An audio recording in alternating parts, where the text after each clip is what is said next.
Hello friends, welcome to நம்ம பெட்டகம். இன்றைக்கி நம்ம சேனலில் என்ன வீடியோ பார்க்க போகிறோம்னா, மட்டன் செமி கிரேவி எப்படி செய்கிறதுன்னு தான் பார்க்க போகிறோம். அதுக்கு தேவையான பொருட்கள்: மட்டன் செமி கிரேவி செய்கிறதுக்கு 1/2 கிலோ மட்டனில் 1/4 டீஸ்பூன் மஞ்சள் தூள், கொஞ்சமாக உப்பு, 2 கப் தண்ணி சேர்த்து 5 விசிலுக்கு நல்லா வேக வச்சு எடுத்திருக்கேன். அதோட தண்ணியோட தான் சேர்த்து வச்சுருக்கேன். அது கூட 2 பெரிய வெங்காயம் கட் பண்ணியிருக்கேன், ஒரு பச்சை மிளகாய், ஒரு தக்காளி பழம், 1 டேபிள் ஸ்பூன் போல் இஞ்சி பூண்டு இடித்து வச்சுருக்கேன், 1 டேபிள் ஸ்பூன் போல் மிளகாய்த்தூள், 2 டீஸ்பூன் மல்லித்தூள், 1 டீஸ்பூன் கரம் மசாலா, 1/2 டீஸ்பூன் ஜீரகத்தூள் எடுத்திருக்கேன். இதோட தேவையான அளவு உப்பு எடுத்துக்கோங்க. தாளிக்கிறதுக்கு 1/4 டீஸ்பூன் சோம்பு, 2 பட்டை, 2 கிராம்பு, 2 ஏலக்காய் எடுத்துக்கோங்க. ஸ்டவ் ஆன் பண்ணி பேன் ஹீட் ஆனதுக்கு அப்புறமா அதில் 2 டேபிள் ஸ்பூன் போல் எண்ணெய் சேர்த்துருக்கேன். எண்ணெய் நல்லா ஹீட் ஆனதுக்கு அப்புறமா தாளிக்கிறதுக்கு எடுத்து வச்சிருந்த சோம்பு, பட்டை, கிராம்பு, ஏலக்காய் எல்லாத்தையும் சேர்த்து நல்லா பொரிய விட்டுக்கலாம். சோம்பு நல்லா பொரிஞ்சிருச்சு. இப்போ நம்ம வெட்டி வச்சிருக்க பெரிய வெங்காயத்தையும் பச்சை மிளகாவையும் சேர்த்துக்கலாம். பச்சை மிளகாவை லைட்டாக கீரி சேர்த்துக்கோங்க. வெங்காயம் சேர்த்த கையோட இதுக்கு தேவையான அளவுக்கு உப்பையும் சேர்த்துக்கோங்க. வெங்காயம் சீக்கிரமாக நமக்கு வதங்கிரும். வெங்காயம் நல்லா வதங்கிருச்சு. இப்போ இதோட நம்ம எடுத்து வச்சிருக்க 1 டேபிள் ஸ்பூன் இஞ்சி பூண்டு விழுதையும் சேர்த்து நல்லா வதக்கி விட்டுக்கலாம். இஞ்சி பூண்டோட பச்சை வாசனை போகிற வரைக்கும் நல்லா வதக்கி விட்டுக்கோங்க.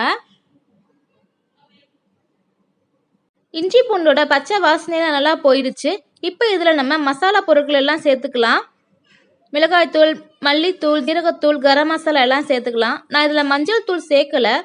கறியில் ஆல்ரெடி மஞ்சள் தூள் சேர்த்துருக்கனால நான் மஞ்சள் தூள் சேர்க்காம போட்டிருக்கேன்.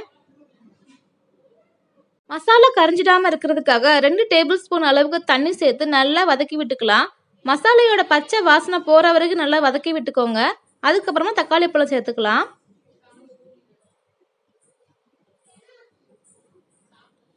மசாலா உள்ள பச்சை வாசனை நல்லா போயிடுச்சு. இப்போ இதில் நம்ம வெட்டி வச்சிருக்க ஒரு தக்காளி பழத்தையும் சேர்த்து நல்லா வதக்கி விட்டுக்கலாம்.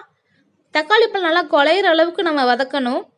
சிம்லேயே வச்சு ஒரு 5 நிமிஷம் மூடி போட்டு நல்லா வேக விட்டு எடுத்துக்கலாம். நம்ம இப்போ 5 நிமிஷத்துக்கு அப்புறம் நம்ம ஓப்பன் பண்ணி பார்க்கலாம். வெங்காயம், தக்காளி, மசாலா எல்லாம் ஒன்றா சேர்ந்து வெந்து வந்திருக்கு. இப்போ நம்ம வேக வச்சு எடுத்திருந்த மட்டனையும் இதோட சேர்த்துக்கலாம். தண்ணியோட சேர்த்துக்கோங்க. தண்ணியில் தான் எல்லா சத்துமே இருக்குது.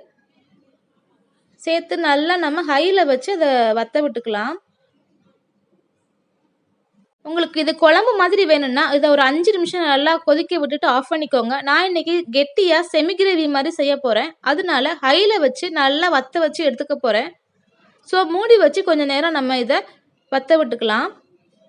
மூடி போட்டு வேக வச்சதுக்கு அப்புறமா இதை 2 நிமிஷத்துக்கு ஒரு வாட்டி ஓப்பன் பண்ணி நல்லா அதை கிளறி விட்டுக்கோங்க. இல்லாட்டினா அது அடி பிடிக்கிற மாதிரி வந்துடும். நல்லா கிளறி விட்டதுக்கு அப்புறமா மறுபடியும் க்ளோஸ் பண்ணி மறுபடியும் வேக விட்டுக்கலாம்.